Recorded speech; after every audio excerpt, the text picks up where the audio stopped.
Hey, today we are not fishing in a boat. We're going to find out once and for all, do you really need a boat to catch fish on Stillwater? My rod would tell you, no, you do not. But we're going to go into some of the advantages and disadvantages, and more importantly, how do you catch fish in a lake from shore? That's a big brown trout.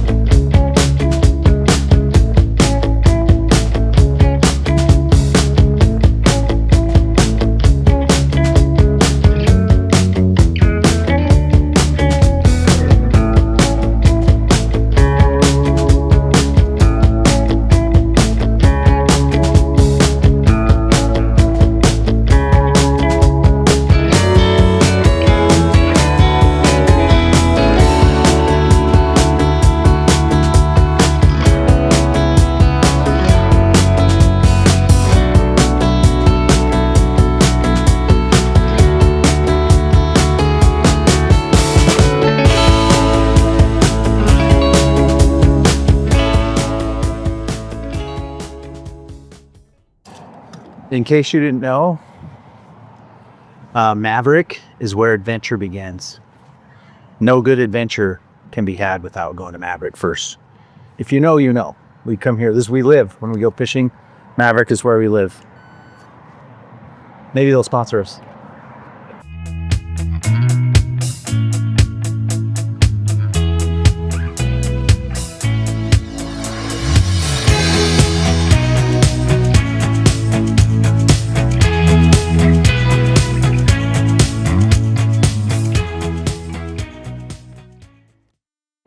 Okay, we are headed off on a Stillwater adventure. You got to fuel up at Maverick, of course. So we're going to try a number of lakes, or possibly we've got some targeted. Depends on the ice situation. We're still coming out of winter here, and the idea is going to be finding fish that are pulled in a little shallower now that the ice has receded. You got to catch it in between that time where it gets turned over, the lake turns over, versus just having come ice off. So that will be the biggest question, is where that stands. And sometimes, and we'll see, sometimes you catch it just right, lake hasn't turned over, chironomids will start to move around, and the fish is put on the feed bag. So that's the idea. We'll see how that goes, but we're going to drive for a bit, and then hopefully find a couple of fish, maybe 3. All right, we have arrived, and today we're going to talk about a couple different things. First off, one of the biggest questions we get asked when we're fishing Stillwaters is, do I need a boat? How can I fish from shore? So this year, and beginning with this video, we're going to focus a little bit more on kind of expanding the way you can attack a Stillwater. So today we didn't bring any float tubes, didn't bring any pontoon boats, no drift boats, no big boats, Cresties at home. So we're going to just hit it from shore, but let me go down the path of what gear I'm going to use before we get out there and kind of get into it. So I'm just keeping it relatively simple. Because I'm fishing from shore, I probably don't bring all of my reels and lines at once. So I'm going to focus on 3 lines and 3 rods. I'm not going to use them all at the same time, obviously. But, so I've got 10-foot 6-weight rods. We've got the Scott Centric. We've got the Sage R8 6-weight 10-footer. Same as the Centric. And then we've got the Orvis Helios 6-weight 10-foot. So again, 10-foot rods. A line assortment, we're going to go with a sweep line. So this is a Rio sweep. It's a 6-weight. It's a 2-4 intermediate. So the running line is an intermediate. The belly is a 4, and the tip, the sink tip, or whatever, they're all sinking, is a type 2. So that's going to create a parabolic sort of descent. I've got my Super Dry from Airflow. This is a lake line, good for throwing big rigs of indicators or dry flies. We're going to use it for indicators. And then finally, our trusty midge tip. This one happens to be the Rio midge tip. This is a slow 6-weight. and I believe this might be 6 feet or 3 feet. Can't remember which on this. And actually, it is 3 feet on this one. And so that's the gear setup. Like relatively simple. Obviously, you only need one of these. You could just use a floating line, probably the most versatile if you're talking indicators.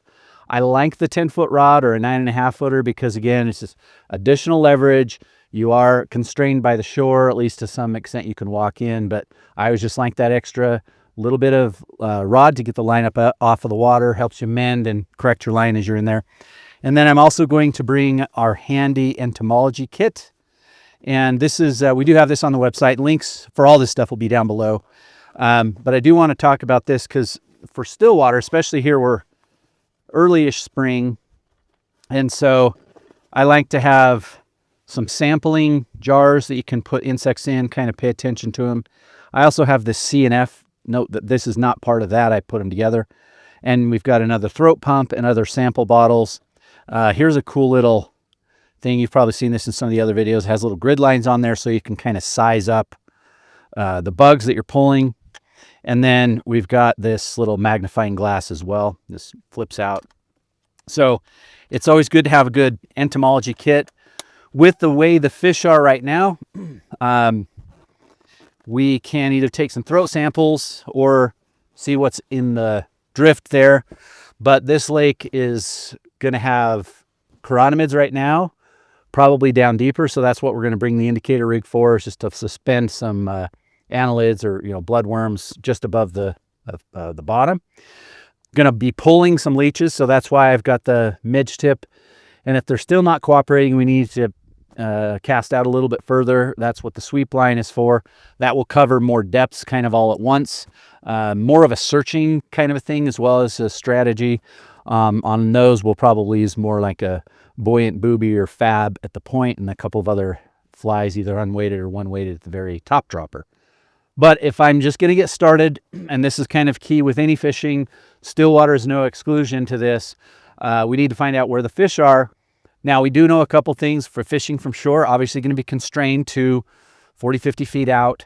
But the good thing is that we're in the spring. The fish have pushed up a little shallower. The insects are going to be a little bit more abundant in the shallower water, which gets more sun, it gets more warmth. This lake, recently the ice came off probably a week ago, maybe sooner.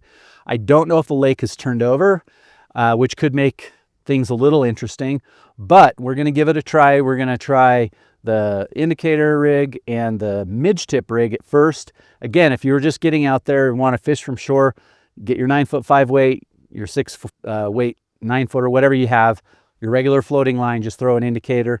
And we are going to use the Fulling Mill drop back bung today, which is a newer type of indicator. I think it's more sensitive and a little bit more adjustable in terms of how you target the fish and whether the fish are coming and going. We've got some videos on that if you want to check those out, a lot more in depth. But today we're just going to hit it from shore. We're not going to use a boat, and we're going to catch some fish. Stay tuned.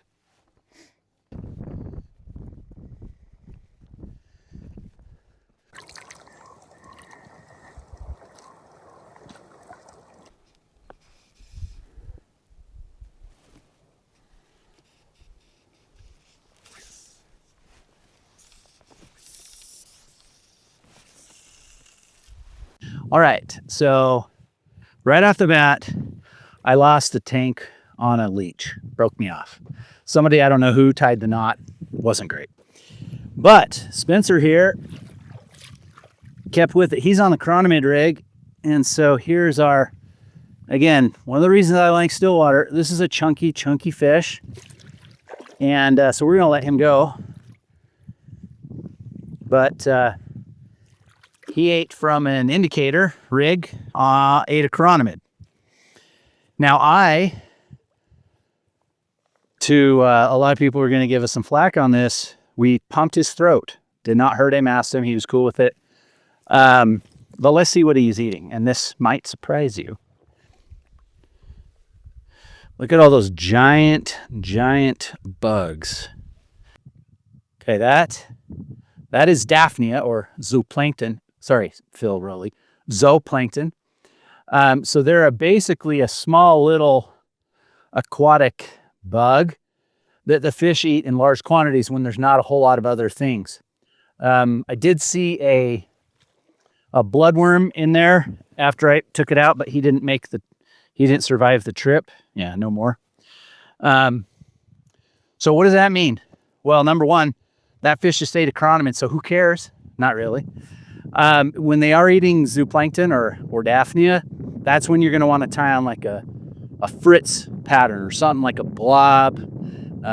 You could even use a beadhead blob, or even if you look at some tutorials we've got where I think Cheech tied up a leech that's made of Fritz material.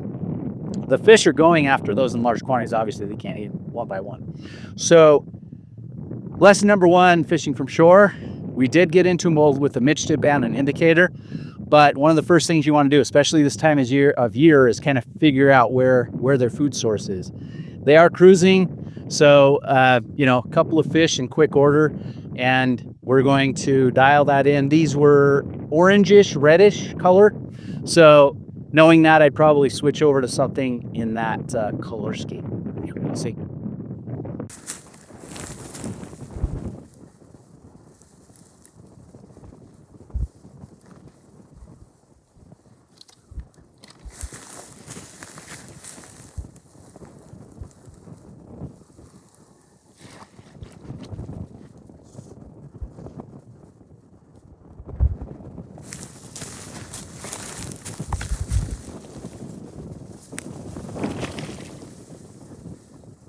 On a mid.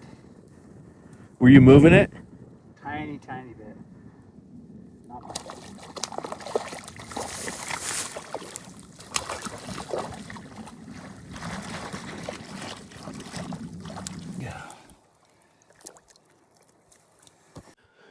Okay, so I've got an indicator rig on. Curtis has a couple chironomids, some Daphnia. I put 2 chironomids on and I wasn't getting anything. So I dropped my indicator about a foot and raised those flies up just a little bit. And then I immediately started getting some strikes. So whoa. Nice recovery. Here is my latest fish. Nice rainbow, fat rainbow. And yeah, if you're not getting any strikes, move that indicator around. You don't know where those fish are going to be feeding, so got to figure it out.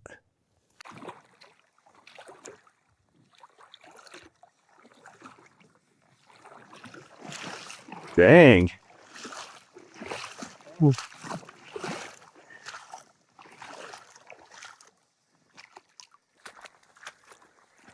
But I think he ate the crumb. Ooh, good fish.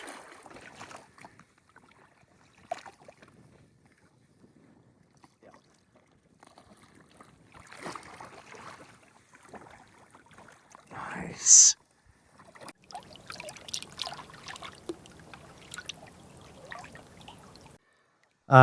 We'll let him go.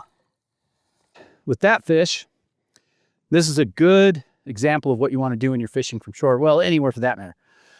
We're trying to dial in where exactly the fish are feeding. They're not like they're just eating Daphnia, and I've seen one chironomid, a couple of other things. But Spencer was doing really well as he bumped his indicator so the flies were a little higher in the water, which typically means they want it at a specific depth and not moving very much. So with the Mitch tip, I can still achieve that. So the way I did that was I took a fab, that's a foam arse booby, blob, I mean, and in the colors of those Daphnia that we showed you previously. That's on point. It has that foam in there. Then I have a chironomid and an unweighted chironomid, so a beadhead and a non-beadhead. The idea is to cast that out. That fab is not going to sink very quickly because those other 2 flies don't weigh that much. And the tip here is a 3-foot midge tip, which is an inch and a half per second. So the idea is to keep that somewhat high in the water column. My first cast on that one, I had a fish on, and then I was getting some nibbles from probably some smaller ones.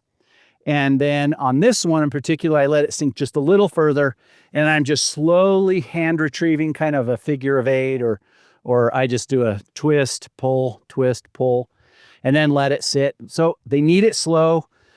And again, you got to mess around with these retrieves. That's the other part of when they're on shore.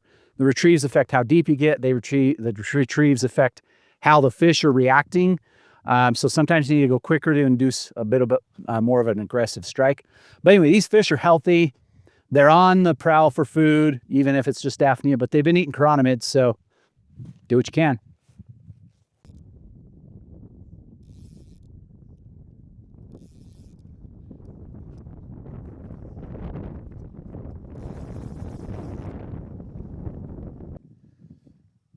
Remember I was talking to you about Daphnia? Well, imagine my surprise, not, when this fish hit this little fab. Look at that. Looks like he's been eating a piece of bait. Daphnia. That's a fab, foam arse blob. It's tied with Fritz and a foam butt. We'll put a link below for stuff in there, but that's the idea. These fish are eating a lot of these tiny zooplankton, Daphnia. And so you throw something up there that's bright, because these little creatures are bright, and eventually you'll luck into a fish. Now, he's not small.